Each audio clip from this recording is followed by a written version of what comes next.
Hey everybody, this is Eddy Dacius. We here with our new episode, Divine Purpose Podcast. We're excited to have our guest today, Annie JB. She's great. She's gonna talk about herself. We're gonna be introducing her. Amy, how are you today? I'm doing great. Great morning. Thank you so very kindly for having me.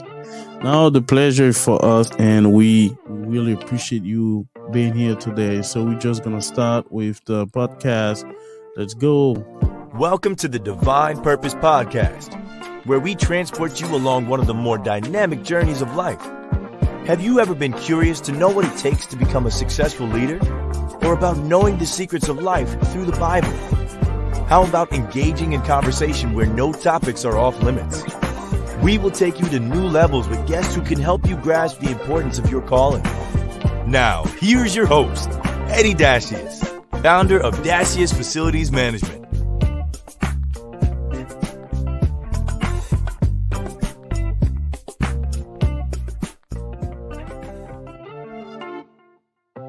Hey, we back, Eddy Dacius, Divine Purpose Podcast. We're excited to be here. So we have Amy with us today. She will talk about herself, her background, and we're gonna have a great conversation. Amy, how are you today? I'm doing great. Very great. Thank you. Good morning to you. It is an honor, and thank you very kindly for having me on the podcast this morning. All right. So we have a signature question, which is we like to know what can you tell us about you today? Sure. Who am I? My name is Annie JB. I am originally from Haiti, born and raised, and I moved about 12 years ago to the United States after the devastating earthquake that I survived. Wow. I have wonderful parents and one sibling. I've also had the privilege to have an extended family where I was raised on my 4 younger cousins after I moved here. I am a graduate from Brandeis University, both undergrad and my master's degree.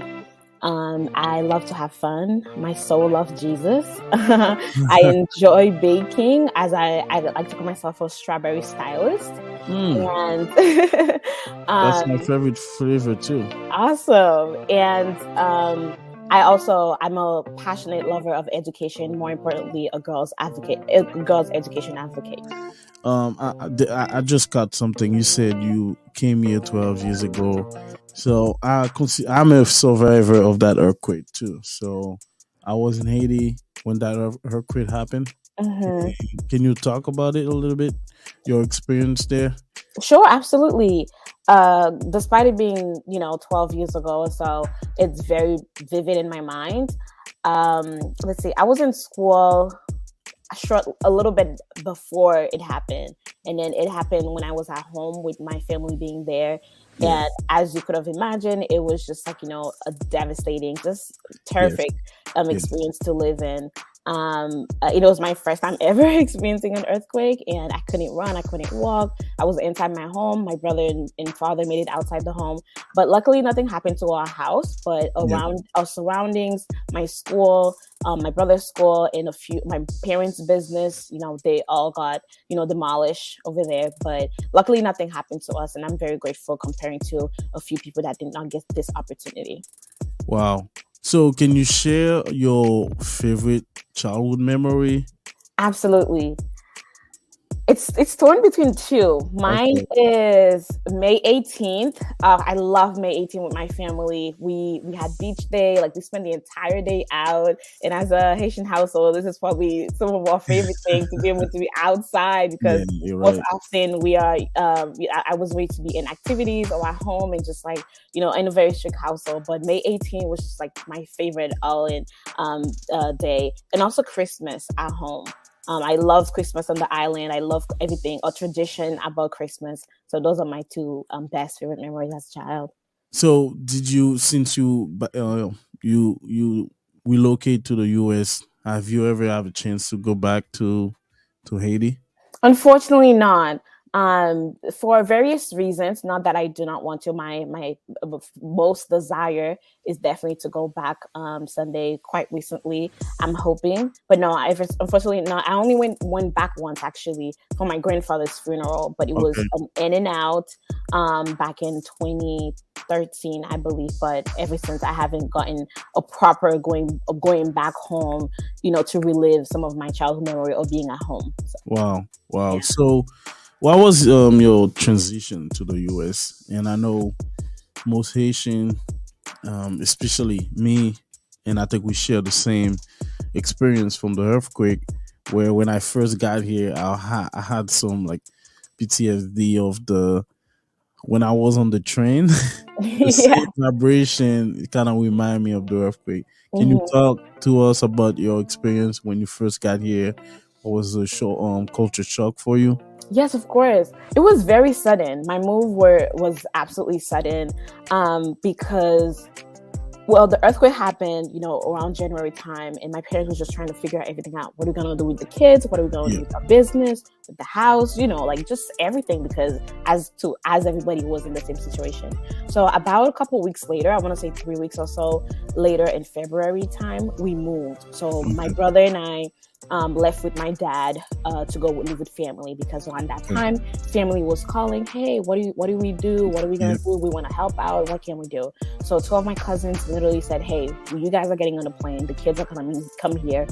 And said to my parents, if you guys don't want to come, that's fine, but the kids need to go. So that's exactly what we did. Moved here with my brother and my dad. It was cold. It was the second time ever experiencing the cold. So I was like, wow. I had a sweater on. I was like I was shivering the entire time waiting at the airport for my cousins to pick me up. And we got into our family's house. Unfortunately, the idea was for me to stay with my brother, for us to stick together. But unfortunately, but really has a good ending at the end. My brother ended up staying with one relative, and I ended up staying with another, which is my uncle. And I lived in Waltham, and he lived in Randolph.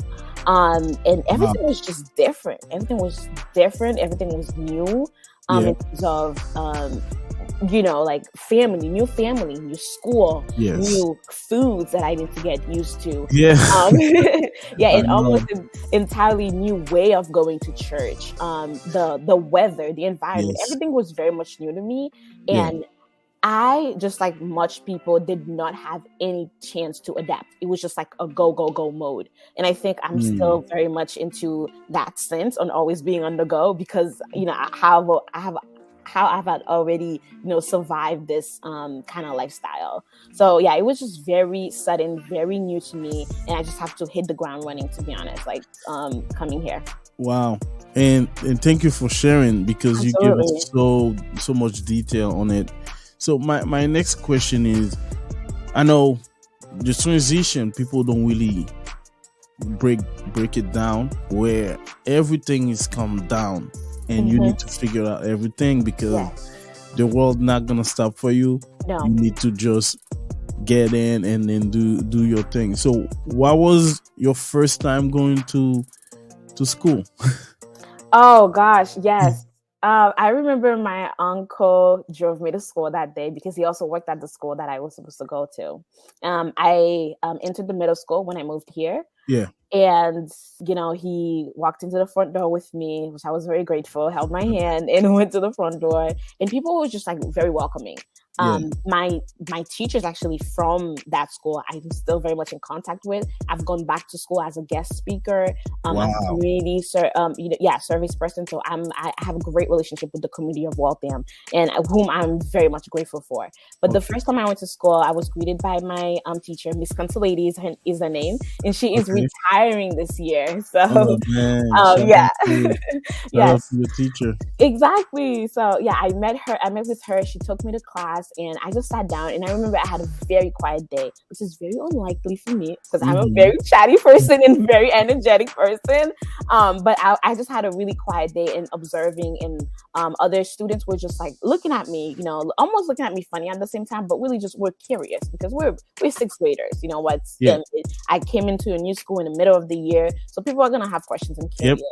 But I think it really took me about 2 weeks without understanding anyone. And the only words I knew then, my parents always, forced us to say, you guys have to learn English, speak English, Yeah. Spanish. But, I'm like, I'm home. What am I going to need it? My friends don't need it. Like, who cares? Yeah, And definitely. then, boom, this happened.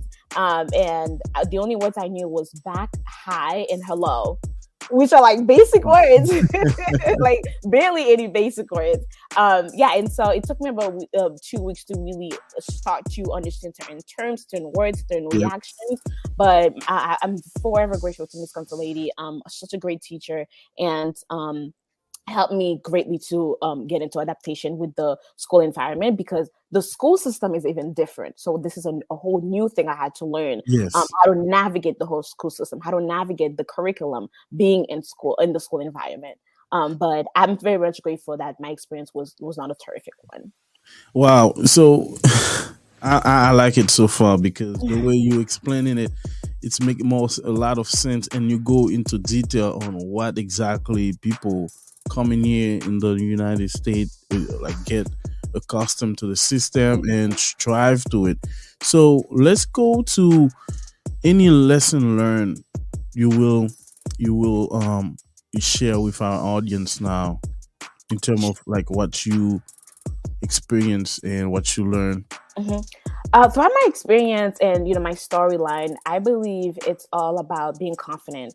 I am a very confident, outgoing person. I say Yep. often I like to chat, but I think the things I've been able to achieve thus far is all about being confident in myself. And even when I was scared, I'll Yeah. still go forth and do it anyway. Like I Yeah. said, I've moved here, hit the ground running. So resilience is probably my best suit. And Mm. also, more importantly, being respectful, respect, and making connection with the right people and with the right crowd. Yeah. Wow, well said. Because I will go with confidence, because let's switch to you starting your own business. Yes. Oh, I know that confidence need to be high level because Yes. it's a lot of odds you got going against you, hmm and you need to beat those odds. So how was it for you, the journey of starting your own business? Of course. Well, in the midst of doing that, there was a lot going on as well, and I was still in school. I actually was just finishing my undergrad and entering graduate school. Yep. I knew I love baking. I knew, I love enjoying life through sweet stuff. I have a cousin who's also a baker, Okay. and I've also had the pleasure to watch her flourish in her business, growing, making mistakes, and learning from it. And it's biasly would say she's one of Boston's best bakers. Okay. And so I've always done chocolate covered strawberries for Yeah. friends and family and so on. So I decided to say, you know what, this would be very great to bring more sweets to people without feeling guilty. And then so right around the start of the pandemic, I just went for it. And I really want to say this: I had no money. I didn't have a plan on anything. I was just writing exactly how I wanted to do. So I used my own personal money and some of the school fundings to actually start this. So I just went on and bought a bunch of strawberries, went to the store, to the paper company store, to a bunch of stores that I knew sell baked goods, and just started, and then advertised it on my personal Instagram, and the rest is history from there. My friends took on it. My friends were so happy. My friends probably are my biggest, customers, to be honest, always buying. And then this is when I made the switch to have a personal, an actual page dedicated to J Bake is the name. Wow. And then again, just perfect my craft as I went on and on. So yeah. Wow. So one thing, like, and thank you for telling us more about your business, J Bake, right? J Bakes, yes. Yeah. So let's. My question is like, can you share the three most challenging event in your life, and how do they challenge you? Sure.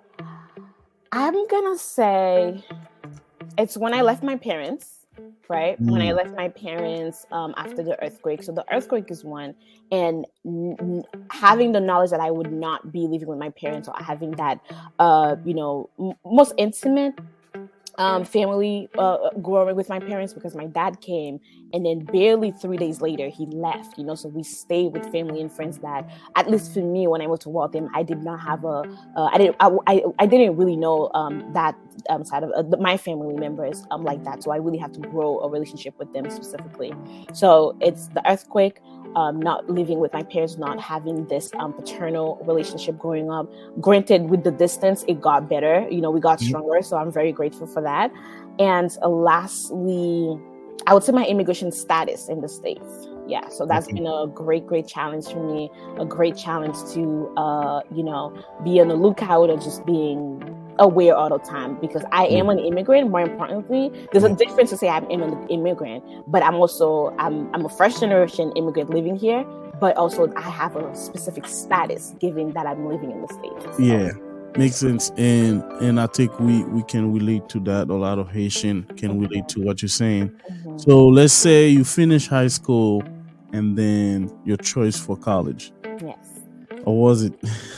It was awesome. Honestly, after, like I said, I've been one of a few to be so grateful to create relationship, to use my personality, to use myself to get myself into places with the help of God, of course, into where I could have ever imagined being in. Yeah. When I got to high school, I did it all. You name it, I did it. Clubs, sports, presidents. Yeah, and it wasn't specifically somebody telling me to do it, but I just knew I want to be involved. I want to be part of something. Okay. And one thing I've always said, and I know some of my peers have said it, and I really don't want people to forget about this. I've always said that the things I'm doing now, it needs to be beneficial for me to go back home and serve my community. And I know a lot of people have said it in high school, so please don't forget that, and remember that your purpose, saying to go back home and help our communities. And I'm very grateful, and by the grace of God, I've had applied to 20 schools, which is not very likely. Wow. It's not very likely. But also there was a lot of talk, again, going back to my status, that people were saying that, high school is the best you could do. High school, you can't go beyond that. I've gotten accepted to about 17 or 16 of those 20 schools. Wow. And some of whom were just some of the denial was about status as well, believe it or not. And even some of the ones who did accept me, but there was some challenge about my status. Okay. But I am beyond grateful the fact that I was able to apply to so many schools, and in the end I chose to go to Brandeis University, and again made more history from there. Wow. Yes. Great. And so now I had a lot of Haitian being a guest here, and they talk about l'école, l'église, lacaille. Mm-hmm.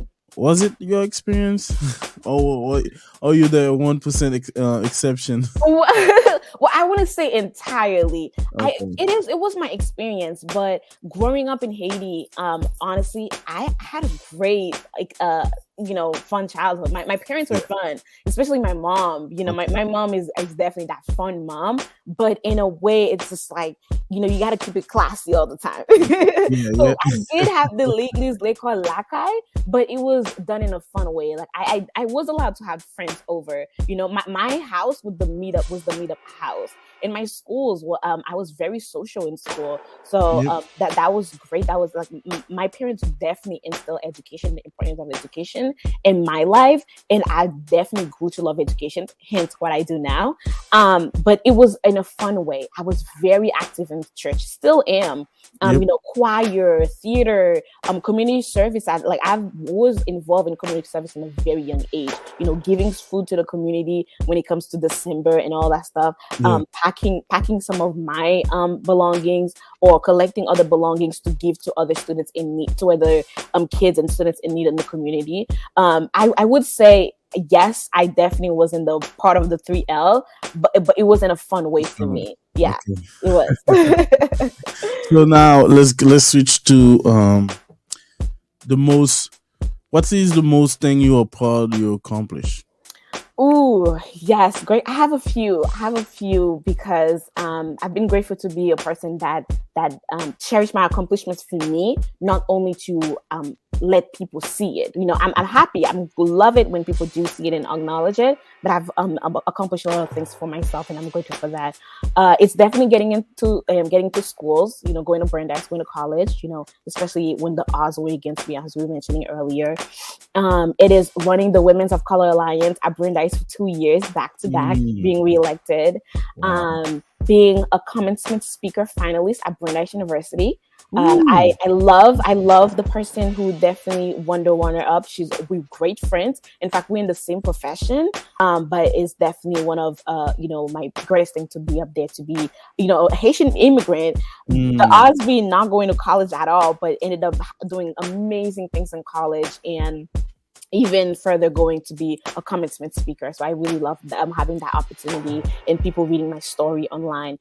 And then lastly, which is a great project that I'm working now, is my children's book that I'm writing. Wow. And hoping by the grace of God to have, a preview by fall or early winter next year. So yes. Wow. So those are like some great thing, and congratulations on Thank getting you. everything, because I know achieving all this, because I know it's hard work and dedication, and most likely and most important is by grace too, because God is in his work. So let's go with, so I like to ask this question in like three part question, where it's like about your dream job. The reason I like to ask that question this way is because it might change every time. Where what was your dream job in high school, college, and now? Sure. Well, I think just like you said, and I love that you say that it does change from time to time, and that's very much true. And we as a society need to normalize that. I want to go a little bit back when I was a child. Okay. I remember with my mom, I had an aunt from my mom's side of the family who studied international relations. So I always like, oh my gosh, I want to be a diplomat. I just love the way she dressed, the way she spoke and everything. Just so elegant and everything. So I really wanted to do that. And I also wanted to be a pediatrician. Wow. I love babies when I was younger. I love it. And I still do, because again, it kind of works with what I do now. In high school, I went back to say, I need to be a diplomat. I want to be a diplomat. I want to be the ambassador for the education department, a liaison for Haiti and the state. I really developed a deeper passion for politics as well. So that's where I really saw my world. In college, I've got the opportunity to learn about the system of education. Which again, hence, related a little bit with my passion for the ambassador being an educator, in education. And I just grew that passion and just fell in love with it, about the policy of education, the system of education, just the nitty gritty of everything about the field of education.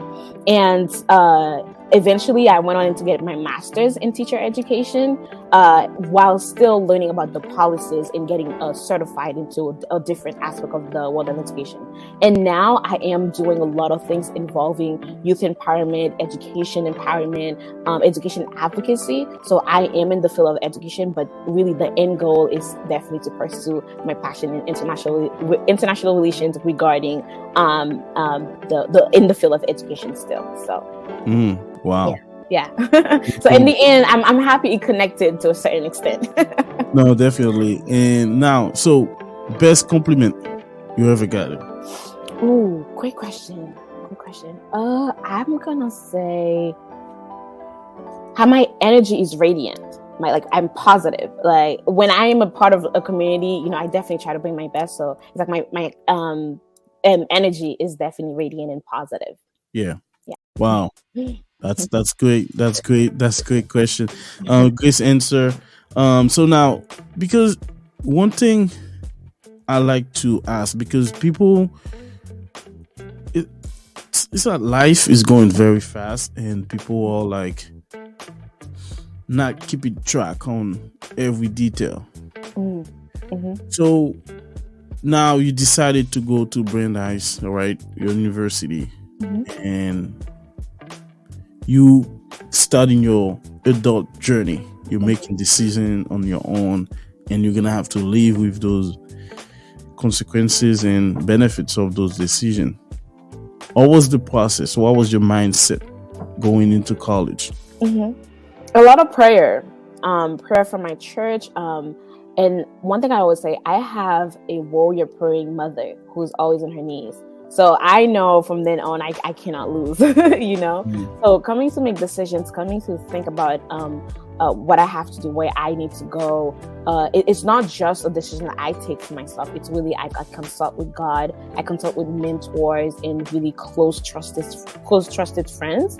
And, you know, to go for it. And again, one thing I always say, making decision is hard, you know, for anyone. However, when I do make it, I go through it, even if I'm scared, even if I'm nervous. You know, even coming here, I was nervous, but I want to go through it because there's beauty and discomfort, you know.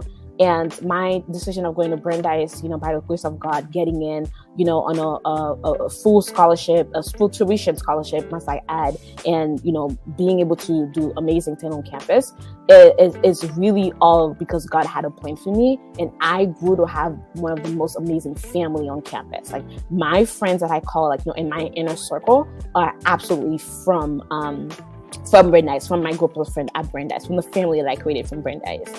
So a lot of my decisions, I'm a visual person, so I write them down. I do the pros and cons, and I am that kind of person who kind of plans out life in a way. It's really come on by how I know what God has for me. And granted, I have a desire, but I always ask for His will to be done, and that's how I became to Brandeis and really go on and on with everything that every step of the way. Wow. And I think you had a great experience there. Yes. Definitely. So we will take a break. So this episode is brought to you by Dacius Facility Management. Dacius Facility Management, they will manage your property. If you provide your services, locksmithing, building maintenance, janitorial services, call them now, 617-237-0106. Or go online at daciusfm.com, daciusfm.com. What comes before making a smart decision? Choices. A smart choice is the best option, which is who we are. That's why our clients expect more from us and, in return, get more in everything we do. We understand the problem. That's why we thrive for excellence. We don't just create a winning culture. We aspire to be a smart choice, a voice for solutions. We believe in integrity, professionalism, and teamwork. Our passion is to bring results from our clients by working harder, smarter, and faster. As a team, we always deliver because we recognize your needs. Choosing smart influences us to be the best version of ourselves. That makes us different than other companies. It makes us confident in achieving our goals. It makes us who we are. And it makes us DFM. The smart choice. Hey, we're back with Eddy Dacius with Divine Purpose Podcast. Divine Purpose Podcast. We have a great guest. We have Annie JB. She's great. She's just talk about her career, her upbringing, and her transition. And we have more with her. So, Amy, thank you to be here. Like I said, we're very, very happy to have you. So we will go with that question. We like to understand it because we know the importance of it, where everybody need a mentor. Yes. So who has been your most important professional mentor? Of course, there are two. One, since I was in the 7th grade, in middle school. So I entered this mentorship program through Brandeis. Her name is Rebecca, and till this day we are very much in contact. She reviews all my writing, including my book right now, a little bit of it, all my writing, all my, like you said, professional decisions. And again, when I was a sophomore in high school, I also joined this mentorship organization called the Maisie Program. And I've also gotten a mentor, Dana Albert. And ever since, you know, we've been going through life all together. So definitely ask her for some feedback into, jobs, application, any reviews, or even life, as a matter of fact. So we've grown to have that relationship where we've gotten closer to do that. So they're definitely my main two to go forth. But I also utilize people I've made connections with over the time on my internship and in some community service work. And I must say as well, I don't think people utilize that enough or look at people closely. I do believe people on the internet, Instagram, I do believe that they have an influence on me. And some of the main people I can think on top of my head is V Kativu, who's she's a great girls' education advocate, has an amazing book out right now. And I definitely look up to a few people like that on Instagram. So what do people might misunderstand about you? Yes. Let's see. Oh, I'm just gonna think for a little bit. I believe my ability to forgive. Yeah, because I do think in my lifetime, I've only been on this earth for 24 years old, only, but I do believe the ways in which people have done me wrong and me to be able to say, you know what, I'm not going to let this hold me back. Again, resilience. I really, really thrive on resilience and confidence. So I need to shake that off. I need to forgive them, almost no matter what, so I can move on. So it's just like the way, like, how can I forget somebody? Like, no, that's after going through all this. So probably that a little bit. Oh, wow. Yeah. So you think people did you wrong. So let's go on. Now you finish college, and you're out of in the world.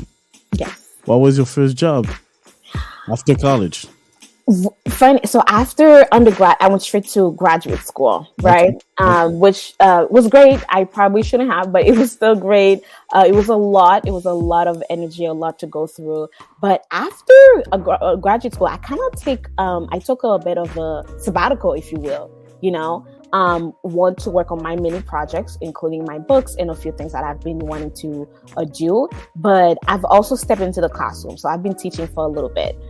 Once I was in Cambridge in Latin school, around my graduate school experience and a little bit after, and then I went over to the Fesselman School, which is an all boy independent school, which was a different experience for me. Nonetheless, I have a great time there. So yeah. So you mentioned you play sport in high school. Can you give us more detail on that? Yeah, sure. I ran cross country. Wow. I played tennis and a little bit of volleyball as well. Yeah. Which one you excel? You are excelling. Sure. I'm gonna say cross country. One, because I still run now, and two, I had several PRs for cross country.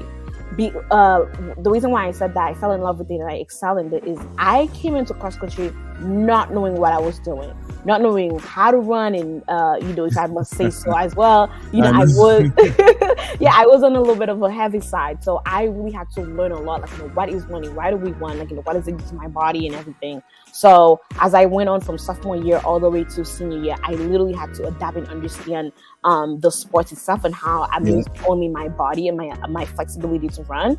And I'm grateful to say my coach was amazing as well, and who I developed a great relationship with. So I was able to break a lot of personal PRs in the sports itself. Yeah. So what did you learn? Because I coach soccer, and I feel like sport is a way for people to get connection to their strength in terms of the mental strength and the physical strength. Yes. Can you attest to that? Absolutely. It's trusting your body to do it, and coming back even when you did not have your best, even when you did not do your best or did not feel your best. So I do believe it's always coming back and trusting your body, like, you will get better, you can do better. And what I learned about the process is also lean on your team. You have a team for a reason. You all have a common goal. So it's the ability to work in a team, to work in an organization, to achieve the same common goal, but as individual to do our part. As droplets, we are single, but what creates an ocean are the droplets, So it's really the ability to come together, doing our part. And again, it really goes all back to being respectful and being confident within the environment. So we know about the earthquake, and people, and we're still in the pandemic. Mm-hmm. But the earthquake was an event for you, and we share the same. About the pandemic, or did you adjust to it? And I know it's still going on. Yeah. What was it for you? What was it like for you? Yes, truthfully, in the beginning, it was extremely sad. I remember when the outbreak happened a couple weeks later, and I Snapchatted, oh my gosh, just a decade ago, I survived an earthquake, and now this, like, what is life? Like, it really hit me. Yeah. It hit me quite strongly because, these two things happened, like exactly at a decade mark, right? But I think I went back to some of my previous experiences. What can I do for my community? What can I do? How can I do my part to make the community better, to really advance, to help other people in needs? And that was going back to serve the community in Waltham, serve my peers and friends and family, and again, doing my part to eventually get out of this. And as we can see, this is an ongoing issue, and the government is doing what they can, but really as people, as in the society, we kind of have to do our part. So I ease into the whole idea of the pandemic eventually. So, and you can see the trend where the job satisfaction changed completely. Mm-hmm. People are looking for more in terms of just going to the office. Or was it for you? What did you have to change, or was your mostly transition in the pandemic? Because this affect everybody in a certain way. So what was the change for you? Yes. Great question, which is going back to what we spoke about earlier, which is exactly why I wanted to have a sabbatical, after graduate school. So being in my break, it's going back to the things I really wanted to do. Some of the projects I've had for years, both in college and in high school, and didn't really put much attention and energy into it.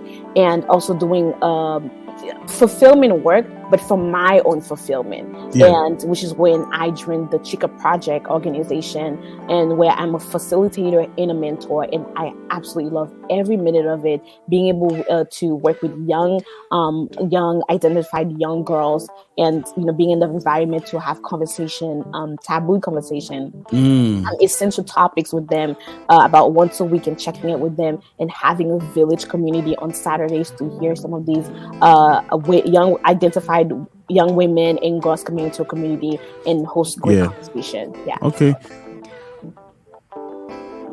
Wow.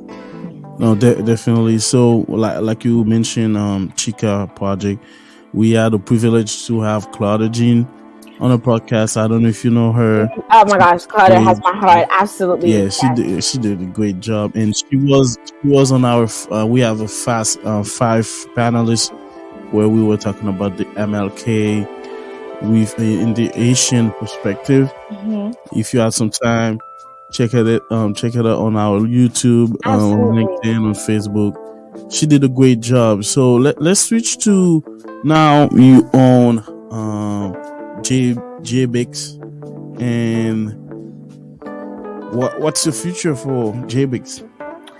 Honestly, I would love to see JBix grow, international, perhaps, but really, I definitely like to be realistic at the same time. I would love to see JBix grow national-wise, in the States, because this is the words of my customers. They love it. They love my work. They love my creativity. They love what I bring in, in my community to the people, to serve, their birthdays, loved ones and everything. And I, for one, definitely am passionate about it and do it. But the way I see JBix is more as a hobby that I enjoy, not just specific work. So I really enjoy it like that. Yeah.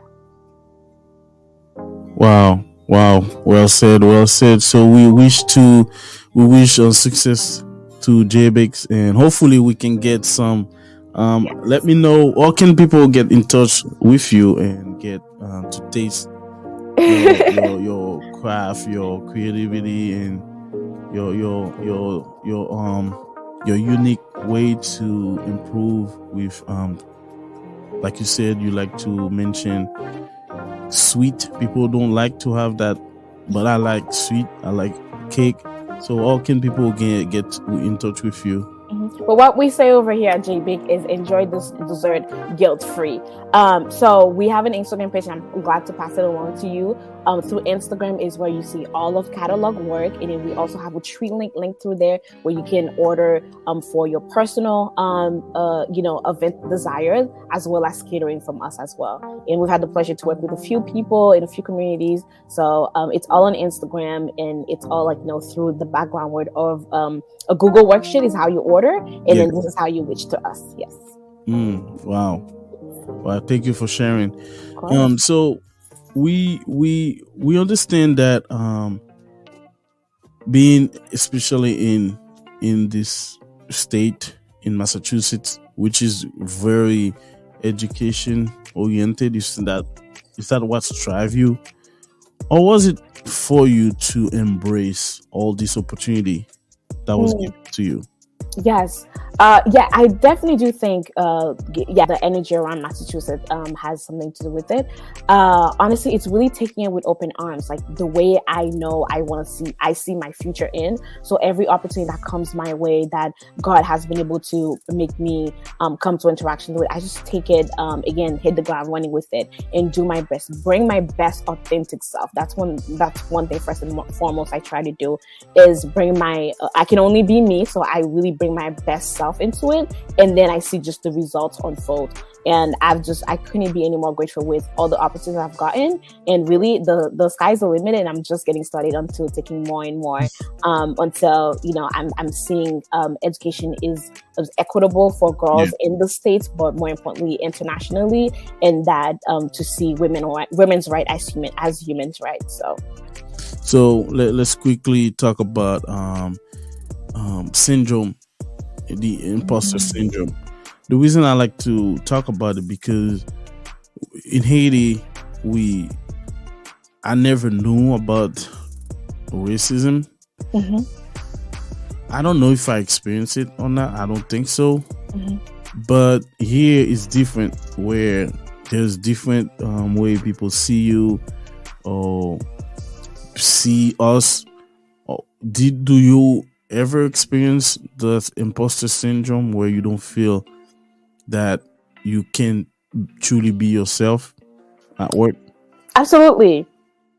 I have, and also I've had, as you said, experienced discrimination a little bit. Hence why I really wanted to get into, focus in writing my book, because it derives from an experience with actually a younger child. And it's a whole story behind this. And so I wanted to take it upon myself, and I'm sure, one book is tiny, but tiny yet mighty. So having imposter syndrome has always been, again, because of the way I look. Again, I'm visibly Black or so on. But again, I think the one thing that keeps me grounded and keeps me moving forward is my support system, my community, including my brother, my family, my parents, overseas, that's been doing a great job, still giving me a broad education, family, instill family and some morals within me. And also my friends has been nothing but amazing. And then when something really uncomfortable and unpleasant has happened to me, I do have a community to speak to. More importantly, I have the ability to use my knowledge, use my passion into trying to see some change in it, because I do believe I can change the world with my words, and it's all the ways in which I use my words. Wow, you eloquently said it the right way. Thank you for sharing. Like I said, we have Annie JB with us today.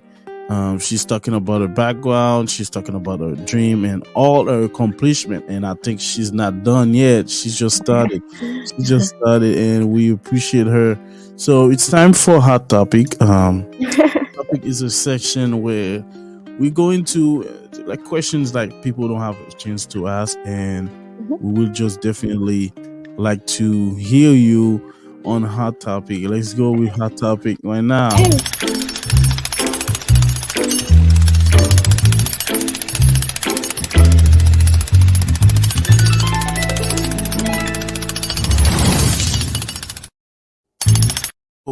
Hot Topic with DP Podcast with Eddy Dacius. We have our guest, Annie JB. She's great. She's amazing. Please subscribe to this channel for more content. Yes. So now we have hot topic with Annie. So what's wrong with Haiti? Ooh. Oh, it is hot topic indeed. I know. Okay, I don't believe there's anything wrong with our people, right? With our society. I do believe, and I guess this might be coming from a biased answer. What is wrong with our system? What is wrong with the, why the country cannot really collaborate is lack of education. We're not investing in the youth. We're not investing in people to be educated, getting, a great education to invest into our government system, back into the school education, and back into everything. Because I do believe that everything that we do, whether you like dancing, makeup, whatever it is, whatever art you are interested in, you need to be rooted into the art of education first. So I do believe there's a strong deficiency into our education system, and that's really what is lacking the country as a whole. That is dragging everybody as a whole. Yes. So let's say, and I'm glad you said you wanted to be a diplomat, right? So Yes. that should be a great question for you. So let's say you made your way to diplomacy and you become the president of Haiti. All right. So what will be your plan to help the country? Take your time. Take your time. I know the question. Eddy, you are definitely getting into the deep hot topic questions. Okay, great question. Thank you for wishing that upon me. First of all, seeing me as the president, I receive it. Yep. I would honestly would say my first point of work is how to establish a better education system for all, whether that be public, whether that be private. I remember, again, for some of the projects I'm working on, and I'm researching, the school system, which I've always done, honestly, anytime I get the school system in Haiti, is that there's barely anything about private school. It's more independent school that is making their mark. That has a set website, and if public school are free, as they say, why are not people having a better sense of how they can be better in our society? And this is no shit to anyone or not me, shaming down on the government, but I really do believe that I would love to see much people taking over the different government with an actual with a traditional education. And this is coming from a person who's more liberal in terms of education, but where did they go to school? How did they reach the status of being a governor or a president, a representative and everything? And if they did, what is the work that they actually to instill the same thing into the public system, into the private education? And we know independent school in Haiti are the most thriving, but not everybody has access to it. And I am a product of independent education in Haiti. And, it's outrageous money, but it's also a barrier. It's also a class barrier. So I would love to see a better education system in the country to break down some, not all, because I don't think it could ever wipe off, to break down some of the class issues that we experience as a country. So, you're an educator. I think this question is mostly best suited you. Okay. Let's say you have Haiti, DR, Jamaica, what else? Canada, USA, France, Italy, Spain as students. Okay. So, and who do you think will strive in your class? The reason I ask the question is because I think there's a misunderstanding of Haitian knowledge and intelligence and physicality too. I think we are strong. Is that because? And I think we can adapt to any system. Yes. But as an educator, how would you see that Haitian kid in your class? Yes. I love your questions, Eddy. I really do. First, I want to say, if I can do it, definitely you can do it. The little girl watching this, the mom, dad, auntie that's watching this, definitely instill that to your, young, child, boy and girl, that definitely they can do it. And it is so great that you asked me this question, because I was reading this book called Slay in Your Lane by Yoni and, I'm forgetting the other author's name. Great book, and it's basically a book that is studying where they are talking about statistic and all, and so forth and so on. In one of the chapters, we're talking about how African American background African students versus Caribbean students are thriving into the UK education system, and it statistically has proven that Caribbean students are just far more excelled, than any other ethnic, in the class or in the system itself. I would say, again, some people might view this, I'm being biased or anything. My Caribbean student, my Haitian student is definitely the best.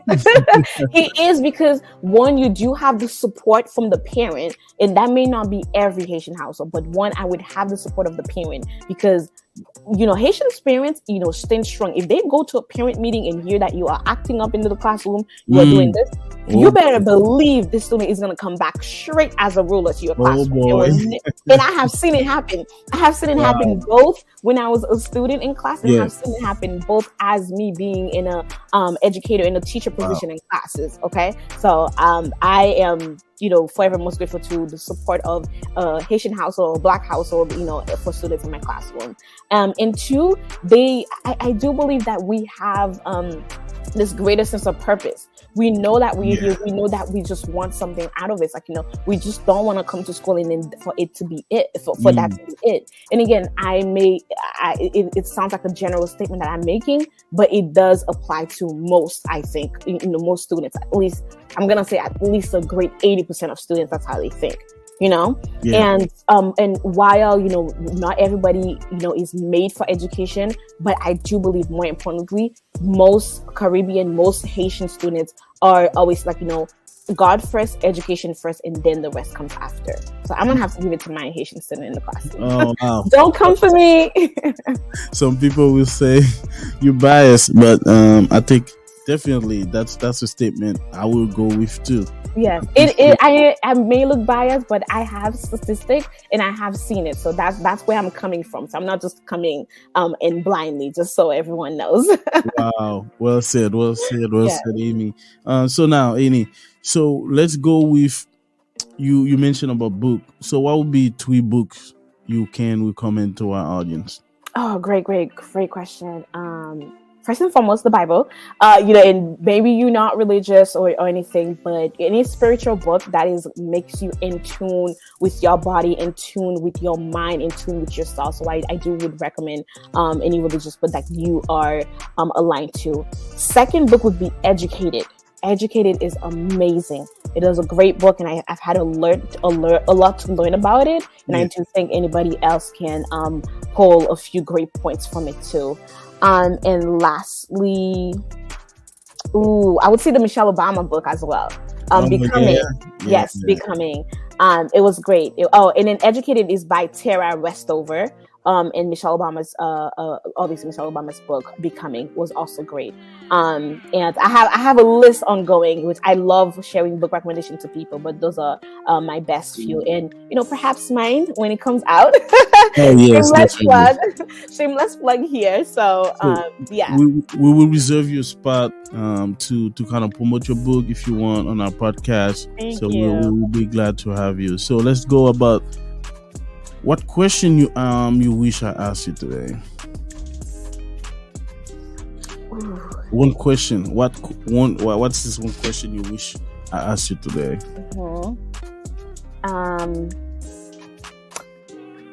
Perhaps the work I envision to do, and what does women equity or women education empowerment looks like for me. So perhaps the work a question along the words of how am I actually implementing that work moving forward. What's your plan? Really is to continue into the path that I am with Chica Project and any other opportunity that comes along. Okay. And, this is the first I'm saying it here, working with my book. More importantly, I am looking forward to move to DC eventually and really doing more work centering politics. And, I really look up to Corinne Jean-Pierre. I love her work. I love her path, how she's gone through the path of politics. So she's amazing. Absolutely. So I do envision a path like this. I do envision, working, little Haitian girl working in the White House and pushing an agenda into equity and education. More importantly, implementing change, not just, inferior work when it comes to education, but really actual allyship work when it comes to the education in the Haitian system, and really putting a program that is beneficial to people, where they can advance, where they can do better for their community. That's what I would say. So let's say you're hosting a big event at your presidential ceremony, and what are the top 5 influencers in your life will have to be in that event with you? Yes. Oh, definitely my parents, my family, my to-go support system, which is like definitely my mom and dad, sibling, my older brother, my cousins, definitely, and aunt and uncle definitely have to be there, along the sides with my most inner circle friends. Let's see. Vika Tivu. I really love that girl. Like she's just really amazing and brilliant. Let's see. Michelle Obama for really paving some of the path for us. Serena Williams. I am a very multifaceted person, which I do take ideas from people from different fields, to be honest. Yes. So so I do go along with that. So it's just a line of empowered people, empowered women, to be honest. So Wow. So we get into the end of this great conversation with you, Annie JB. But one question I have for you is, where do you see you in 5 years? Ooh, that question is quite loaded, right? I can definitely say going forward with my higher vision to do more work into the education system, whether that be in the classroom, but mostly I do envision it to be outside of the classroom, and perhaps in a leadership position into a school system itself. Also definitely be in DC and running the White House. Not specifically running, but really having a close relationship, and also perhaps moving forward into the position of being an ambassador and so forth. So wow, great answer. We appreciate you coming today to the podcast. Go ahead. I was gonna say, in addition to that, I forgot one person into my influencer, Monica Palmer, in fact. So okay, it's a great person. It's a great person. Monica made it into my list. Yes. So thank you, Annie JB. We had a great chance to speak with you and pick your brain on your journey and all your accomplishment and your vision. So we wish you success with J-Bex. Hopefully we can taste on that great sweets and food and I don't know, cookies or cake. Yeah. So definitely gonna get to your Instagram to order. And we're waiting on your book. Definitely, it's gonna be. It's a challenge now. It's out there, so I know. So I'm most grateful for that. Yes, please wait on it. And before we do go, Eddie, I really wanted to say I appreciate and love the work that you are doing for the community. The work that you are, pushing forward in the audience. I do believe that people should definitely tune into your podcast, into the work that you are also advertising for. I believe in it. I do believe that you have an agenda to uplift the people. So really, thank you for the work that you are doing for our community and also for the community that you serve. So now all the glory to God, and we also appreciate you coming in. You are the guest that's driving this podcast, amazing guest. So Can you refer us any people you would like to see being a guest in the podcast? Absolutely. My great friend Geraldine Bogard. Definitely check her out. Has an amazing story as well, in from Haiti. My friend Jenica, Herlene Das. Yes, absolutely. These people, I would say, for you to look for and look at. And I know it sounds like I'm just like shouting out women. Like I am a big fan of just like women. I grew up with 2 sisters, so it's not a problem. Awesome. 2 cousins, so it's not a problem. So always appreciate it. So we had Annie JB with us today with DP Podcast. So she's the owner of JBix, and she's also inspiring in terms of getting women equity and moving forward with her career. Last word for you, Annie. Thank you so much, and I hope you guys support me. You all support me, and wait upon more of the work that I plan on working forward to. So thank you for having me again. All right, it was a great pleasure to have Annie, and this is DP Podcast Live. Go check us on YouTube, Facebook, LinkedIn, or go on www.dppodcast.com. You can listen to on Apple Podbean, Apple Podcasts, Apple Podbean, and then Google Podcasts. And you can have us. We had a great time with you guys. This is Eddy Dacius with DP Podcast Live. Thank you.